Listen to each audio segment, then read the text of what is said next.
Mesdames et messieurs, bonsoir et merci d'être au rendez-vous de cette session d'information sur Canal 3 Bénin. C'est dans la commune de Lada que les travailleurs de la Confédération des organisations syndicales indépendantes COSI Bénin ont commémoré la fête du travail de cette année. Les différents syndicats affiliés se sont retrouvés dans l'enceinte de l'entreprise ATC Industrie de Bois pour réfléchir et échanger sur la santé et la sécurité au travail. Les détails dans un instant. Nous parlerons également de la rentrée politique de l'Alliance des Forces Nouvelles AFN. Les retrouvailles de Boycon interviennent après des années de pause dans les activités de ce courant politique qui prône entre autres la défense de l'intérêt général. C'était également l'occasion de mûrir les réflexions et de définir de nouvelles perspectives, comme vous allez le constater dans ce journal.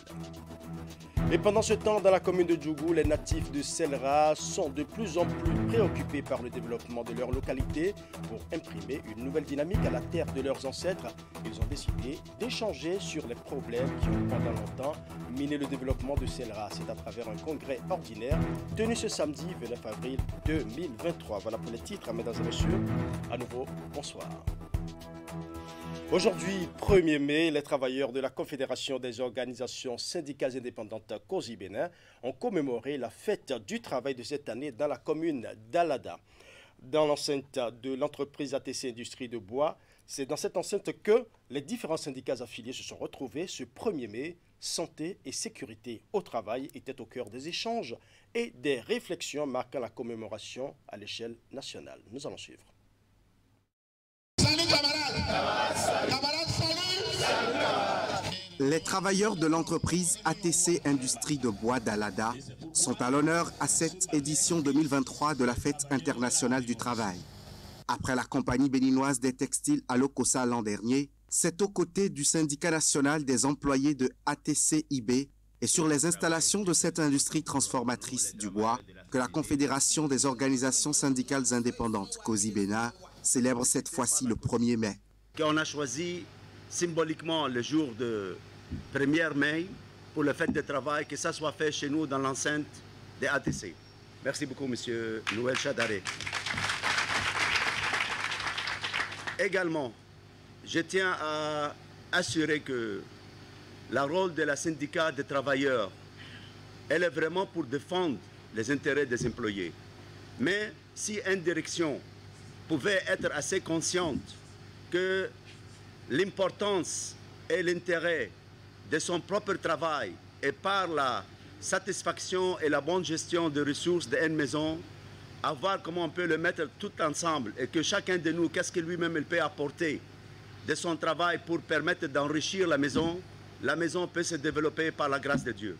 À la COSI Bénin, c'est l'occasion toute trouvée pour se remémorer l'historique de cette date en vue de préserver les acquis des travailleurs et d'en engranger davantage. C'est un jour qui est tous les ans consacré à commémorer, n'est-ce pas, les martyrs de Chicago, le 1er mai 1886 à Chicago. C'est le jour choisi pour commémorer, pour se souvenir de ceux-là qui ont fait qu'aujourd'hui nous avons 8 heures de travail par jour et 40 heures de travail par semaine. Dans cette droite ligne des origines de la fête du travail, le premier responsable de la Confédération des organisations syndicales indépendantes a exhorté ses syndiqués affiliés de ATC Industrie de Bois et tous les autres à accroître leur productivité dans les meilleures conditions de travail souhaitées. Le 1er mai n'est pas une fête où c'est la ripaille, où on mange à satiété et on s'habille, on s'endimanche. C'est un jour où on doit réfléchir, on doit mener des actions, on doit voir comment faire pour que les conditions des travailleurs, n'est-ce pas, s'améliorent et que le travailleur vive de son travail, des fruits de son travail, parce que le salaire est le fruit, n'est-ce pas, du travail. Une communication sur le thème de l'année à la COSI Bénin, intitulée « Santé, sécurité au travail », a meublé les échanges entre l'instructeur syndical Jules Guézodjet et ses militants de la Fédération des syndicats des professionnels des bois et bâtiments. Nous allons rapidement faire une parenthèse dans ce journal pour parler de cet incident malheureux qui a eu lieu aujourd'hui à Tofo. C'est une situation qui a prévalu dans la commune de Tofo depuis quelques heures. Selon les informations qui nous parviennent, l'École nationale des officiers aurait subi les affres d'un incendie ce lundi. Les populations semblent avoir entendu une détonation. Certains médias en ligne parlent déjà d'une dizaine de blessés. Pour mieux comprendre ce qui se passe réellement, nous recevons en direct par téléphone Nicolas Sessou, il est chef d'arrondissement de Tofo. Bonsoir Nicolas Sessou. Bonsoir monsieur le journaliste. Merci de nous recevoir chez vous. Vous êtes bien le chef d'arrondissement de Tofo Centre. Très bien, effectivement. Voilà. Beaucoup d'informations circulent depuis quelques heures sur les réseaux sociaux et on parle, que se passe-t-il réellement au camp militaire des officiers de Tofo? Oui, effectivement, il y a eu un incendie au camp militaire des officiers de Tofo. Et on a enregistré, il y a eu mort d'homme, une femme décédée par suite des balles perdues. Et ensuite, il y a eu une dizaine de blessés dans le rang des militaires. Pour le moment, nous ne pouvons pas donner les causes de cet incendie. Mais tout ce que je sais, c'est que ça ne provient pas d'un feu extérieur. Oui. Donc, vous avez bien fait. Vous avez parlé de plusieurs blessés, vous avez même parlé de morts. En tant qu'autorité de l'arrondissement, vous nous confirmez cela? Oui, je confirme. D'accord. Oui. Je confirme, il y a une dame qui est décédée. Je viens de la maison tout de suite là. D'accord. Elle est effectivement décédée. Il paraît que plusieurs autorités sont déjà sur les lieux. Quelle est l'ambiance qui prévaut actuellement à Tofo? Présentement, la situation est calme. Plusieurs autorités, effectivement, étaient sur les lieux. Il y a le préfet qui a envoyé une délégation. Il y a le maire. Je pense qu'il y a le ministère de la Défense aussi qui a envoyé assez de délégations. On a assez de camions, des sapeurs-pompiers. On en a assez suffisamment. Si bien que la situation est... Il y a qu'à vivre maintenant. Il y a plus de problème. Je ne sais pas si ça va reprendre la nuit ou non. Merci quand même à vous, Nicolas Sessou, pour ces précieuses informations. Il faut préciser que juste après cette explosion, l'armée a réagi. La radio Fraternité FM a joint au téléphone le porte-parole de l'armée béninoise. Et selon le colonel Didier Aranvoido, il s'agit d'un accident, comme l'a dit tout à l'heure le chef d'arrondissement de Tofo Centre. Ce serait un accident pyrotechnique survenu dans le dépôt de munitions, ce qui a engendré cet incendie. Je cite, « Ce n'est pas un acte terroriste, encore moins un sabotage ». Fin de citation. L'officier supérieur de l'armée béninoise rassure que la situation est sous contrôle. Nous allons reprendre le cours normal de notre journal et comme nous sommes le 1er mai, les syndicats des travailleurs de la BOA Bénin ont également sacrifié à la tradition du 1er mai. Le personnel de la direction générale et la direction générale se sont retrouvés pour célébrer 24 heures plus tôt cette journée qui concerne tous les travailleurs de la banque. C'était à la faveur d'un séminaire déjeuner qui a connu la présence de plusieurs partenaires suivants. C'est un rituel auquel ces travailleurs de la BOA réunis au sein de leur syndicat ne dérogent pas.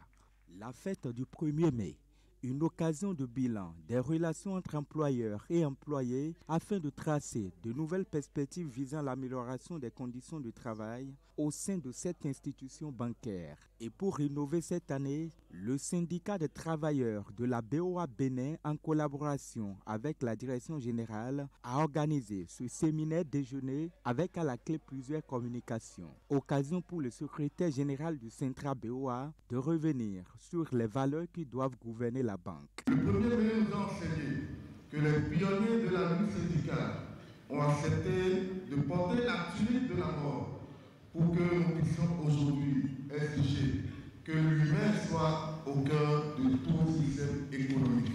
Ce sont là quelques éléments qui révèlent l'utilité d'un syndicat de développement qui assure un double rôle en s'impliquant dans la chaîne de production et ensuite de la représentation et de la négociation avec l'employeur. Monsieur le directeur général de la BOA vous remercions au nom de vos collaborateurs pour votre ouverture d'esprit, ouverture au dialogue et le bon accompagnement que vous faites à votre équipe.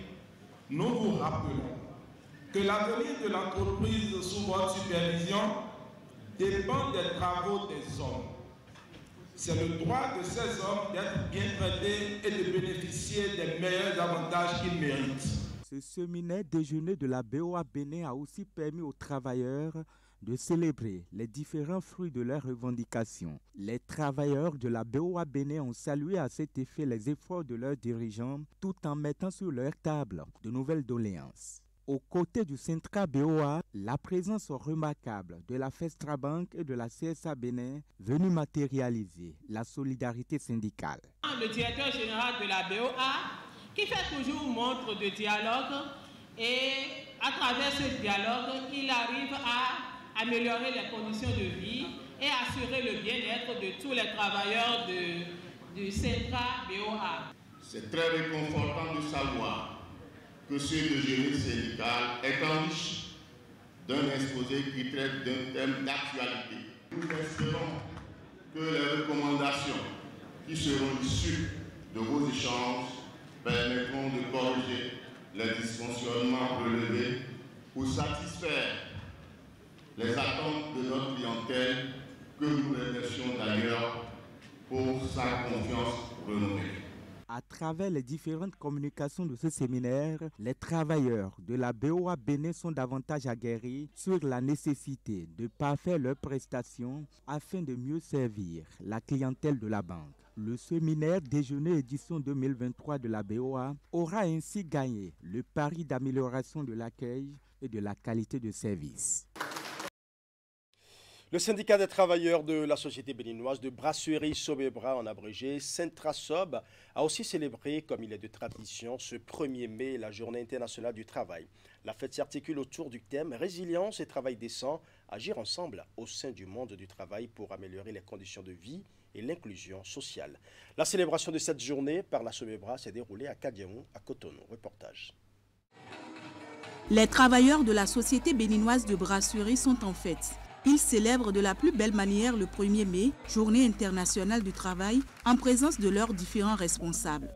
Cette journée est une occasion importante pour nous de célébrer le travail que nous accomplissons chaque jour, mais aussi de réfléchir sur les défis que nous avons rencontrés et ceux que nous devons confronter.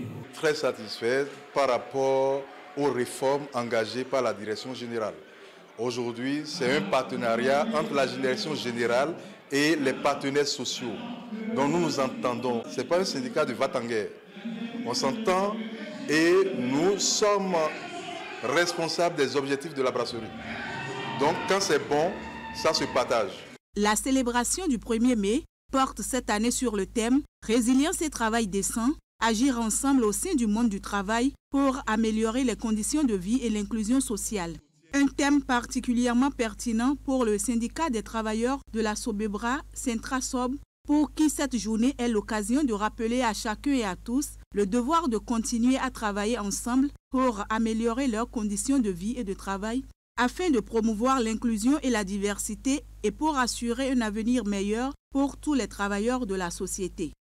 Nous n'avons pas déposé de cahier de doléances parce que, vous voyez, le thème de la journée est très éloquent. Résilience et travail décent. Aujourd'hui, vous savez, au Bénin, la situation économique est très critique. Ce n'est pas le moment de déposer des cahiers de doléances. Il faut travailler pour atteindre les objectifs et réclamer après. C'est notre credo. Nous avons tous fait preuve de résilience au cours des dernières années de crise et particulièrement la dernière année où nous avons travaillé dur pour continuer à produire des boissons de qualité pour nos clients malgré les défis rencontrés. Nous devons travailler ensemble pour garantir que nous avons des salaires justes, des avantages sociaux équitables, des horaires de travail raisonnables et un environnement de travail sain et sûr pour tous les travailleurs et travailleuses de la Sobebra. Occasion pour la direction générale de féliciter les vaillants travailleurs de la Sobebra pour les efforts constants et le professionnalisme dont ils ont toujours fait preuve dans l'édifice de leur maison commune malgré le contexte économique difficile. Vous êtes la fierté de Sobebra, donc n'oubliez jamais ça. Je nous félicite surtout de la réalité du dialogue social productif et je salue la contribution de tout le personnel à l'instauration d'un climat sain, apaisé et propice au travail et au bien-être, gage de réalisation de nos ambitions. La Sobebra, étant une entreprise citoyenne fièrement béninoise, le respect des droits des travailleurs est une priorité. C'est pour cela que nous célébrons ce jour le travail décent. Le travail qui préserve l'intégrité physique en optant donc pour zéro accident sur les lieux de travail. J'ai bien dit zéro accident sur les lieux de travail. Vous allez applaudir. Divers jeux ont agrémenté la fête du travail à la Sobebra. Et dans ce cadre, un match de football a été organisé le dimanche dernier. À la fin, les 3 meilleures équipes finalistes, à savoir l'équipe de production, celle de maintenance et l'équipe de la direction générale ont reçu chacune différents lots. La direction générale, qui est la première, part avec un trophée, 50 casiers de boissons, des jeux de maillot, des ballons et une enveloppe financière de 100 000 francs CFA. Je l'annonçais en début d'édition, rentrée politique de l'Alliance des Forces Nouvelles à AFN. Les retrouvailles de Bohican interviennent après des années de pause dans les activités de ce courant politique qui prône entre autres la défense de l'intérêt général. Placé sous le thème « Conviction et éthique politique, conscientisons les masses », le rendez-vous sonne la remobilisation de la troupe en vue d'une reprise des actions de l'AFN sur le terrain. Ce fut aussi l'occasion de mûrir les réflexions et de définir de nouvelles perspectives. Imet Hélène Amoussou pour plus de détails. Le cérémonial revêt un caractère solennel et répond à une tradition à laquelle sacrifie bien de formations politiques. Cette rentrée politique de l'Alliance des Forces Nouvelles AFN sonne une remobilisation de la troupe après plusieurs années de latence. Les années antérieures ont été pour nous beaucoup plus dans le calme et la détermination, celle de l'enracinement de notre alliance à travers la structuration et l'installation des instances décentralisées. Ce challenge a nécessité, comme on peut l'imaginer, beaucoup d'abnégation dans l'engagement et surtout de la détermination, bravant assez souvent des intempéries et contingences intenables. Les retrouvailles de Bohican ont donc été d'abord l'occasion pour le président et les membres du bureau exécutif de l'AFN de remercier les militants et alliés pour leur engagement et pour avoir tenu bon. Désormais, Alain a fait jouer les siens et entendre rallier à la cause toutes les organisations partageant l'idée d'une plus grande implication de la jeunesse dans l'espace politique. L'AFN veut développer chez les jeunes les valeurs du militantisme, de justice sociale et de rejet du régionalisme et d'éradication de la pauvreté. Dans cette optique, nous nous battrons sans désemparer dans les milieux reculés et d'extrême précarité, où l'eau potable est quasiment inaccessible aux populations, malgré les efforts du gouvernement, où les femmes, nos mamans, nos épouses, nos sœurs ont encore du mal à faire prospérer leurs activités génératrices de revenus. Ce combat est en phase avec le programme d'action du gouvernement. Placé sous le thème « Conviction et éthique politique », conscientisons les masses, les assises ont aussi été le cadre de débattre des idéaux prônés par ce courant politique. Une fois de plus, les délégués venus de plusieurs localités du pays ont été invités, entre autres, à rendre la solidarité active plus forte que l'individualisme aveugle pour donner la preuve de leur fidélité à l'AFN. Les militants ont également été appelés à contribuer à mettre en pratique les préceptes constitutionnels dont le droit à une vie digne sans fin avec accès à l'emploi, la santé et l'éducation. Ce que moi je conseille, c'est que les gens croient à la chose. Parce que moi j'y ai cru. On aide les plus grands à toujours être plus grands et on reste dans notre pauvreté. Nos enfants héritent de ça et c'est toujours les mêmes qui sont devant, qui ont tous les avantages. On les voit et On est frustré, on ne peut rien. Sur la question de remplir les formalités aux fins de se transformer en un parti politique régulièrement enregistré ou se conformer à la nouvelle charte politique, Alain Afedjou et ses compagnons ont promis de se prononcer dès qu'ils auront accordé les violons. La nouvelle circule depuis quelques jours, faisant état de la volonté de l'ex-ministre des Infrastructures et des Transports de retourner à l'hémicycle. En effet, élu au terme des dernières élections législatives, Hervé Heromé avait donné sa démission afin de maintenir son fauteuil ministériel qui lui a échappé à la suite du récent remaniement. Sa décision de retourner à l'Assemblée nationale suscite alors une polémique au sein de la population et sur les réseaux sociaux. Dans l'élément qui va suivre, nous avons recueilli les avis de certains citoyens de la 24e circonscription électorale dont le ministre est l'élu. Voici les propos recueillis. Vraiment, c'est une volonté qui n'est pas la bienvenue chez moi parce que on a fait les élections il n'y a même pas 6 mois et il a démissionné de son poste de député à l'Assemblée. Et il a la volonté maintenant de revenir. Je pense que les lois, les textes votés ne permettent pas de revenir. Et je demanderai aux autorités, aux dirigeants de notre parti de mieux murmurer les réflexions pour qu'à l'avenir, ces problèmes ne se posent plus. Je suis d'accord que les tests sont votés, mais l'interprétation des tests n'est pas connue de tout le monde. Il faut qu'il y ait la sensibilisation au niveau des militants à la base. Mais pourquoi il veut se retourner encore à l'Assemblée? Les élus qui sont à l'Assemblée, ce sont eux qui votent la loi pour notre pays. Et aujourd'hui, quelqu'un qui a donné sa démission pour être ministre, comme il est décalé là-bas, pourquoi il veut se rendre encore à l'Assemblée? C'est pas bon. Pour moi, je n'ai pas tellement d'état d'âme. Nous sommes dans une république. Et quand on est dans une république, les lois de la République doivent s'appliquer sans tenir compte des individus. Et je sais aussi qu'il s'agit des personnes honorables, des personnes responsables, des gens qui nous ont appris à appliquer les lois de la République. Et personnellement, je ne pense pas qu'il y a un problème. Ils sont tous du bloc républicain.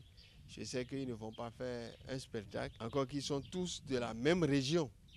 Ils sont du même parti et il me semble même du même arrondissement. Tout notre souhait, c'est que la loi soit appliquée et dans toute sa rigueur. Si on doit appliquer en réalité la loi, le ministre Heromé ne devrait pas en réalité revenir à l'Assemblée nationale. Mais une chose est sûre, nous ne sommes que de simples citoyens, nous avons nos opinions.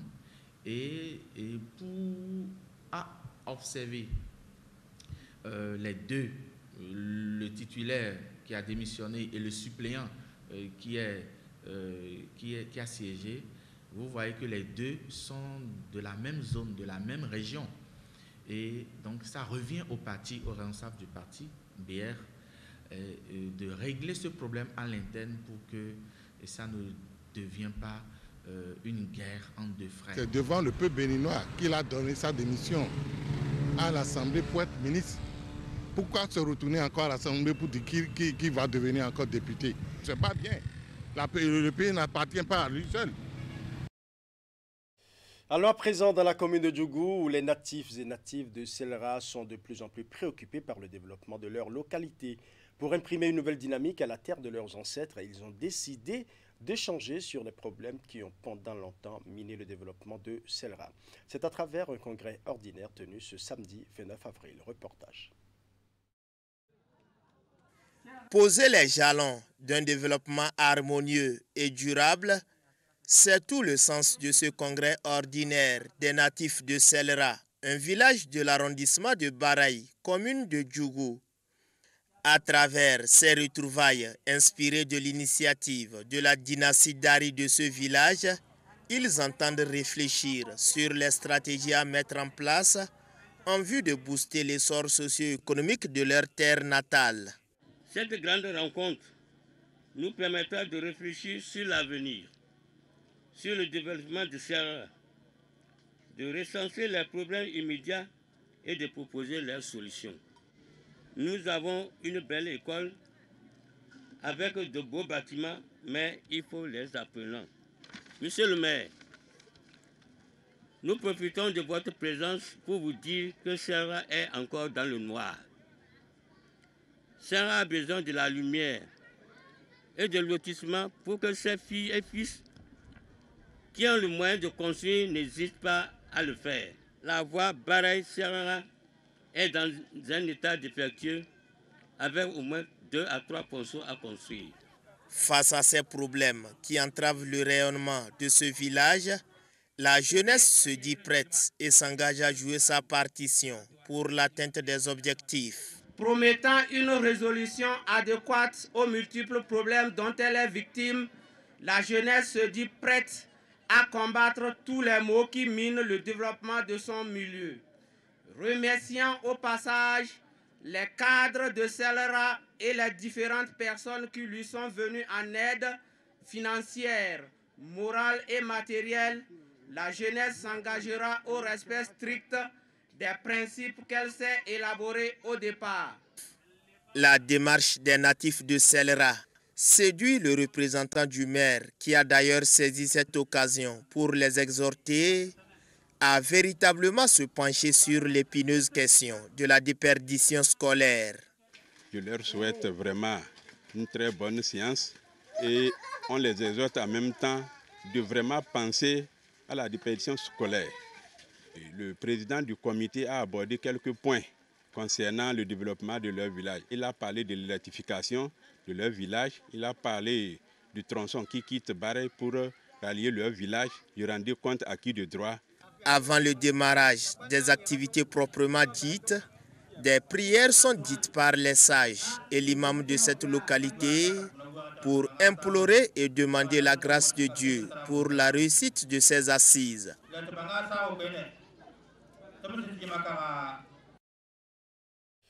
Une journée de pause afin de se changer les idées pour pouvoir reprendre les activités pédagogiques avec plus d'entrain.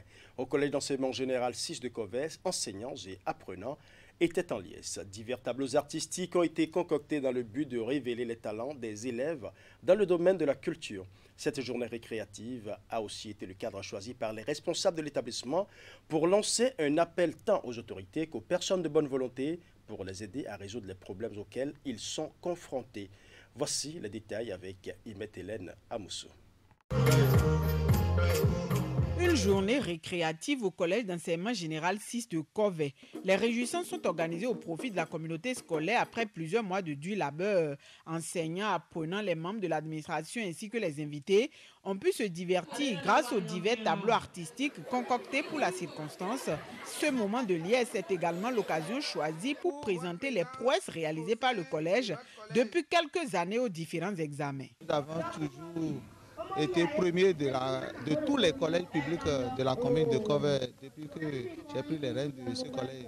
En 2020, nous avions été deuxième de tout le département du jour. De quoi se réjouir des efforts fournis depuis les parents d'élèves, le corps enseignant jusqu'aux apprenants malgré les conditions de travail. En effet, depuis sa création en 2014, l'établissement ne dispose pas encore d'un site digne du nom. Érigé sur le terrain de l'ancien arrondissement de Naogon, ce lieu de savoir fait aussi face à d'autres difficultés, dont celle infrastructurelle. La situation préoccupe tant l'administration, mais aussi des particuliers qui ont mis la main à la poche afin que soit résolu nombre de problèmes. À chacune de ces personnes, des lettres de recommandation ont été décernées en guise de remerciement. La politique éducative ici, c'est eux qui mènent. Nous ne faisons qu'accompagner. Et qui dit merci, dit qu'il veut davantage. Donc, je profite de l'occasion pour rassurer toute la communauté scolaire du CG6 que nos soutiens ne manqueront pas. Nous avons besoin des cadres, mais des cadres bien éduqués. Donc c'est pour cela que nous optons investir dans la formation de nos jeunes frères. Et cette lettre que nous venons de recevoir est une lettre de remerciement, mais c'est aussi une lettre d'exhortation. D'exhortation parce que tant qu'il reste à faire, rien n'est fait. Instant de détente afin de doper le moral des acteurs de ce lieu de savoir et leur permettre de reprendre les activités avec plus d'engouement, les festivités ont une fois encore servi de cadre pour lancer un appel aux autorités, de même qu'à d'autres personnes de bonne volonté. J'exhorte cette sommité à nous aider à sortir de cette difficulté qui n'est rien d'autre que nous octroyer un site pour le bonheur de la communauté scolaire du CG6 de Copé. En guise d'exhortation à mieux faire, des prix ont aussi été décernés aux meilleurs élèves de chaque promotion. Les lots sont essentiellement composés de fournitures scolaires. L'arrondissement de Belefungu connaîtra un nouveau visage dans quelques années pour cause les fils et filles de cet arrondissement ont enfin décidé d'enterrer la hache de guerre qui a pendant longtemps porté entorse au développement de leur localité. C'est à travers un séminaire organisé vendredi dernier qu'ils ont montré leur bonne foi d'écrire une nouvelle page de leur histoire. La tenue effective de ce séminaire de 112 heures est l'œuvre des membres du Forum Jeunesse de Belefungu debout. Suivant. Cette mobilisation des filles et fils de l'ère culturelle Yom marque la relance des activités de l'Association pour le développement et le progrès de l'arrondissement de Belefungu. Mobilisés autour de leur tête couronnée, sages et notables, ils ont ainsi décidé de taire leurs divergences afin d'écrire une nouvelle page de leur histoire. C'est aujourd'hui un vrai souci qu'on dise qu'aucune localité de l'arrondissement, y compris le chef-lieu, n'est lotie. Nos écoles se vident au profit de l'exode. D'autres écoles même sont fermées. Notre centre de santé peu fréquenté. Tout se met dans l'arrondissement. Et nous devons alors nous dire que tout est à refaire. Mesdames et messieurs, ce sont là des domaines d'investigation et des pistes de réflexion auxquelles nous nous convions tous à examiner afin de faire des recommandations claires après la révision des statuts et du règlement intérieur de notre association. Le développement inclusif tient à cœur ces Yom qui s'engagent désormais à relever certains défis qui freinent la marche de leur localité vers le progrès. Au nom du président Gata Ismaël, au nom du Crépet Bel, nous rassurons, ce qu'on va faire pour le développement de Belefungu, on le fera. Et je suis sûr qu'à partir de ce congrès, les jeunes de Belefungu vont se réveiller. Ça dort et par la grâce de Dieu, Dieu a touché des gens pour nous réunir. L'engagement des initiateurs du présent séminaire pour perpétuer l'œuvre des pionniers de la dite association est salué par les différents intervenants. Chers congressistes, je voudrais saluer l'initiative des présentes assises qui nous redonne l'espoir que notre association veut renaître de ses cendres. Qu'ils vous souviennent, depuis la tenue de notre 4e congrès, nous avons connu une traversée de désert qui a privé les filles et fils de l'arrondissement de Belefungu des bénéfices de notre commune organisation, qui était et qui demeure la seule boussole et l'unique guide de notre vivre ensemble. C'est une nouvelle ère qui s'ouvre ainsi pour les Yom de Belefungu, plus que jamais décidés d'enterrer la hache de guerre et parler développement de leur localité.